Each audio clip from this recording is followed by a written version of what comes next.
Fajar Labaco atau biasa dikenal Fajar Satboy akhirnya bertemu kembali dengan mantan pujaan hatinya, Aya. Fajar Satboy dan Aya bertemu di acara Pagi-Pagi Ambyar yang dipandu Dewi Persik, Rian Ibram, Nasar dan Karen Delano. Saat bertemu dengan sang mantan, Fajar tak kuasa membendung air mata. Seperti diketahui, Fajar Satboy mulai viral setelah membagikan video kisah cintanya yang kandas.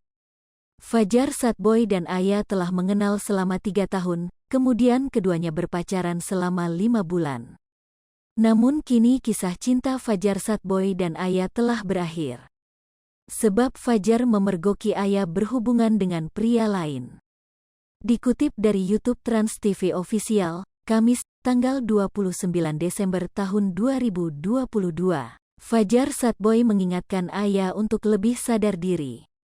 "Seharusnya kamu harus sadar diri dong," kata Fajar Satboy. Fajar Satboy menambahkan, jika memang Aya mencintainya tidak mungkin ia mengikhlaskannya untuk temannya sendiri. Jika memang dia sayang saya, hal yang tidak mungkin dia mengikhlaskan saya dengan temannya sendiri, imbuh Fajar Satboy. Dalam tayangan tersebut, Aya sempat menjelaskan alasannya tidak membalas pesan dari Fajar Satboy. Aya menyebut bahwa ia ingin fokus dengan pendidikannya. "Ya, itu karena kepikiran mau fokus sekolah dulu. Nggak mau pacaran dulu, fokus pendidikan gitu," jelas Aya.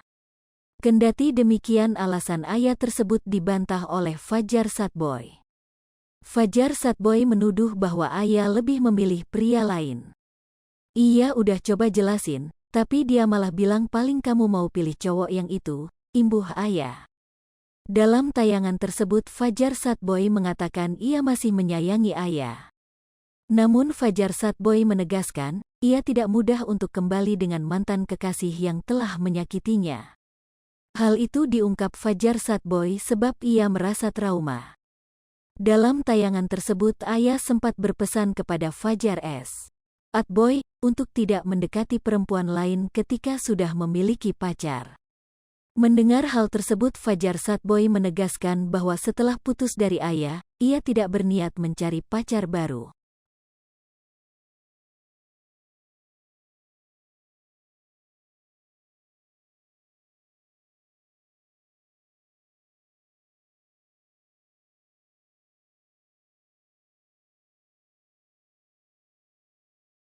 Hai pemirsa Sri Popo TV, jangan lupa komen, like, dan subscribe, serta tonton terus berita-berita